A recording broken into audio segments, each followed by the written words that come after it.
So the previous owner converted all the lights to 12 volts. There was a 12 volt battery in it when I got it, but this generator is still 6 volts. So I'm going to replace that now with an alternator. Hopefully I can get it to fit up there. I don't know if I'm going to need to fabricate a bracket for it or not, but first let's get this removed and see if the alternator will fit. Then we'll get it wired up.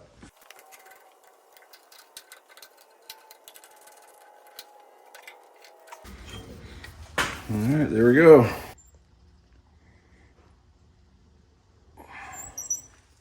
Here's the alternator. There's the code if anybody wants the code. Looks like we got a bat terminal, a 1 and a 2. Is it going to fit without any major modifications?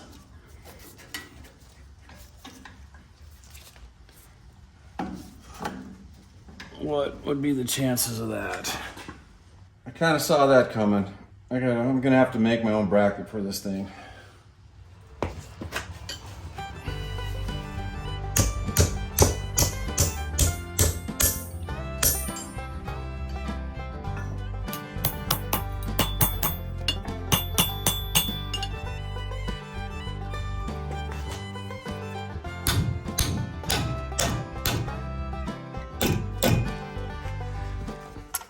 All right, I think we got the upper bracket on the first try. The belt looks nice and straight. Now we need something for the lower. I guess we'll just use this existing bracket and threaded hole down here. I was thinking about welding something up here, but I think we can get away with just putting in a couple of 90-degree bends, one on this end and one on that end. And it's not going to be resting on here either. It's going to be, up above it like that or something. So I guess what I'll do is I'll get some cardboard and we'll make our first template and go from there.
All right, let's mock this up for the first time.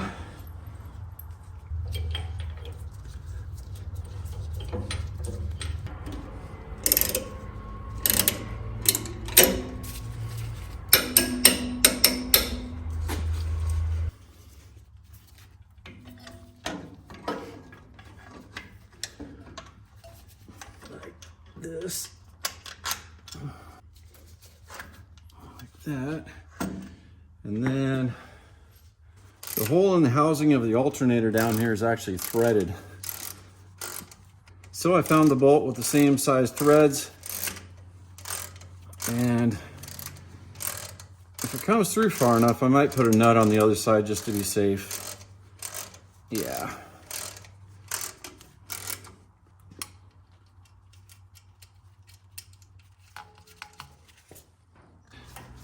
All right, now let's see if we can get it tight enough. Sort of tighten the bottom one and the top one at the same time. I don't know if you can tell, but the alternator is sort of kicked that way just a little bit. So I need to modify this bottom bracket, bring that bracket this way, maybe 1/4 of an inch. Then that'll straighten out the angle of the whole thing. And at that point, we'll be able to tighten it down and move on to the wiring. All right, now I'm gonna crank the engine over with the hand crank. We're gonna keep our eye on this gap right there and between the belt and the pulley fans. That'll tell us if the alternator is straight from left to right or not.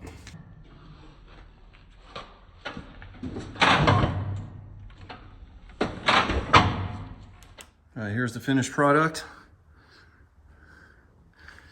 My bracket is down here. You can see you can get to both nuts easily because it's sort of a L shape there, or S shape, or whatever you're going to call that. But easy access to both nuts and bolts. And longer one on the top. This bracket right here goes down in there and mounts to the front of the block. And that is adjustable back and forth this way also. But looks pretty good. Seems to be real solid. And I'm happy with the belt adjustment. All right, hopefully the wiring won't take too long, and then we'll be able to get it fired up and see if it works. All right, I've got the alternator wired up. Hopefully I've got it wired up correctly. The wire that goes to the bat terminal, I've got this running to the positive side of the ammeter. And I've got this one going back to the power outside of the ignition switch. The purpose of this one is to sort of auto excite the alternator, so it always works. You don't need the number 2 terminal here. That's just for like an idiot light, for example, if you want to connect that to power back to the instrument panel to like a light bulb. So if your alternator stops working, it will send power to this number 2 and go back to that light bulb and illuminate it and let you know that, hey, your alternator isn't working. So again, bat to the positive post on the ammeter, number 1 to the power outside of the ignition switch, and we'll see if it works.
Well, it's very strange. The number 1 terminal wire here, when it's connected, it prevents the alternator from charging the battery, and when it's disconnected, it works perfectly. We've just got this one wire connected to the battery post here. So this is a little different than the last alternator I worked on. You needed the battery for charging, and you needed the number 1 terminal to keep the alternator excited and keep it working. But in this case, it seems like I only need this one wire. So I'm going to tuck this wire out of the way. I'm going to button up the battery and instrument panel. And we'll try it again just to make sure, and then we'll move on.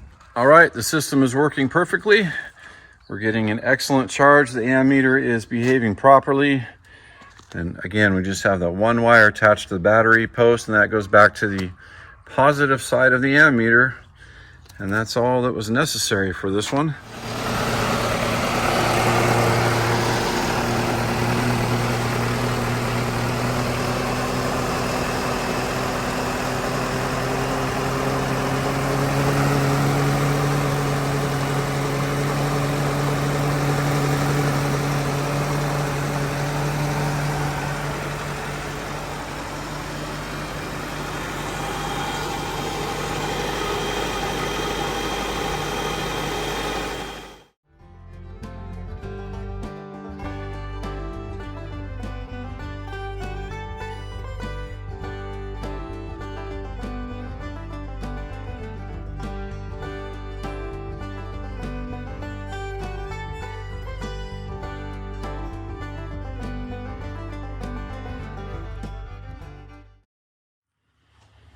Okay, lights check.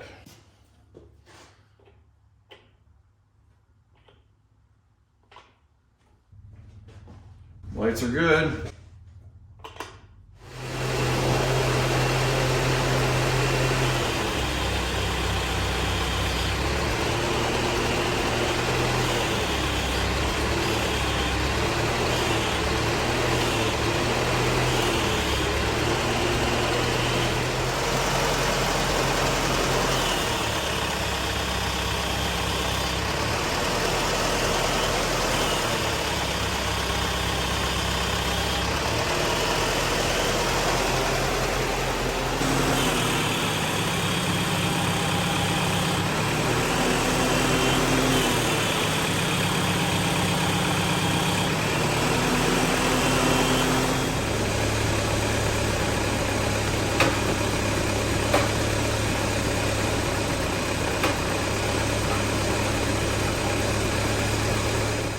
I moved the seat back a little bit to accommodate my longer legs. I just moved it back by 2 holes there.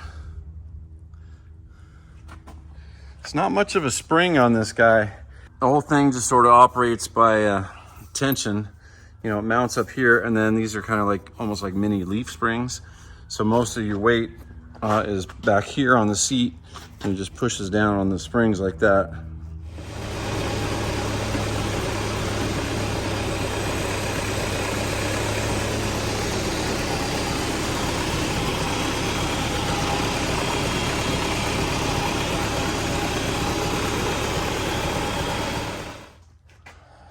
Well, I removed the radiator cap just to peek down there while it was running, and the stinking thing disintegrated on me. And what's worse than that, a bunch of this crap fell down into the radiator. So I'm going to try to fish some of it out with this magnet, because most of this should still stick to the magnet. And we should be all right. Well, I got most of it out. There's just a tiny little bit floating on the top. I'll get the rest of that with a magnet. I'll find a new cap and we'll move on. Well, I'm not sure if the temperature gauge is working or not. I'll have to check it again later in a few hours after it cools down all the way. And until I get a new radiator cap, just put some tape over the top of it when I'm not running it. And let's just see what the temperature of the coolant is here.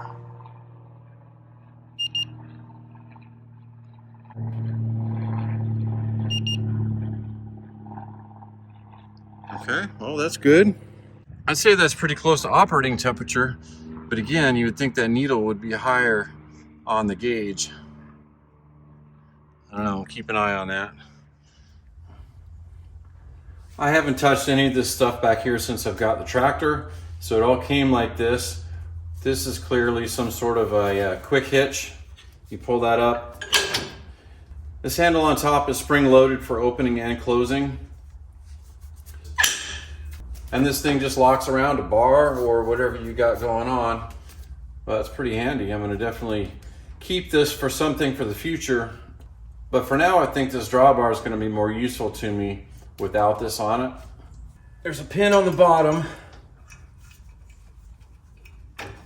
Take that pin out. And then this, I think, just pulls right off and out. Yep. And it looks like the bracket here was homemade right there. And you can see on the inside just some step plate. You can originally see this coupler had 4 holes in it to mount to something, but somebody just welded some plate steel on there and made a decent coupler for the Super A. So right there it says capacity 15 tons. So I think this is slightly overkill and overly heavy duty for the Super A. Looks like this pin was also homemade, just a piece of bar stock. This right here is just a thick washer that they welded to the bar. And then this grabber is just an old link from some random chain. And then they drilled a hole in the bottom of it for that safety pin. Pretty good job.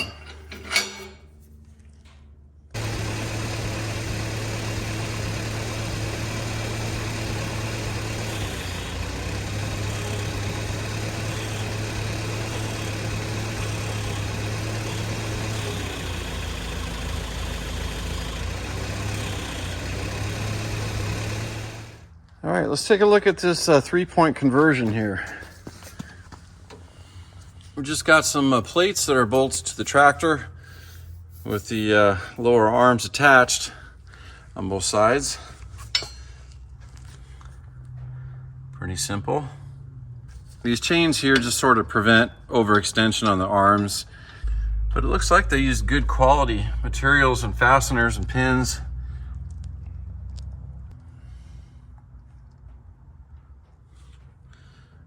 The vertical arms themselves are, not super heavy duty, but they're plenty for this tractor.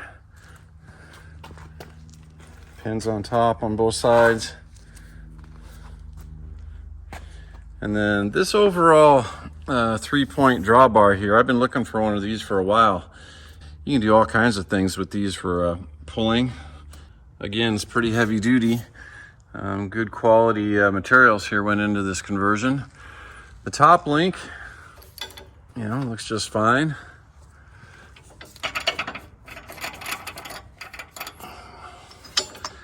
As far as the bungee cord goes, my guess is that when this drawbar would come off when they were not using the top link, this bungee cord just probably kept it in place. In fact, let's take that off and try it real quick.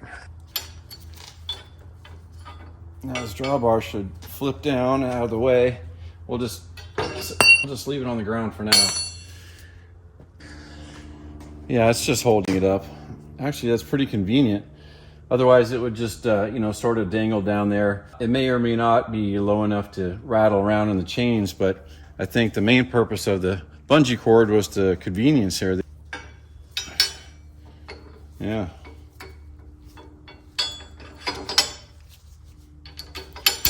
So, I'm gonna leave that on there. I kind of like that. All right, let me show you another thing I just noticed. Right here. See this handle?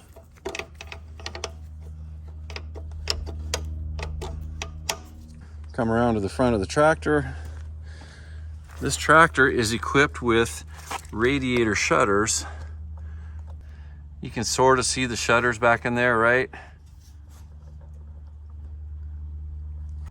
And this linkage arm actuates this rod, which goes back and forth like this. Goes all the way up here behind the air cleaner, behind the generator, down here, sort of below the radiator on the left side, and it actually moves the shutters closed and open. All right, you can see they're closed. I'm gonna move the lever all the way forward, and they're open all the way. So closed would be for cold weather, winter operation. And And forward and open would be for warm weather operation. All right, I got me a rain cap flapper for the exhaust stack. I have a new radiator cap, and I think I have just enough International Red paint that I can get that painted to match the tractor. I've got a new water temp gauge installed. Come around to the other side. It screws in right here to that fitting, and you do have to drain the coolant out of the system, at least down to that level. As far as this water temperature gauge goes, that's another kind of a mystery because this is a brand new gauge. It's behaving just like the old one did. So I guess the old one was just fine too, but I like this one better as far as looks, so I'll keep the old one on the shelf. If we use my little infrared gun here and we point it at the upper radiator hose, you see we get, about 180, which should be, right around operating temperature. And then right down there is where the probe goes into that fitting for the temperature gauge. And watch this.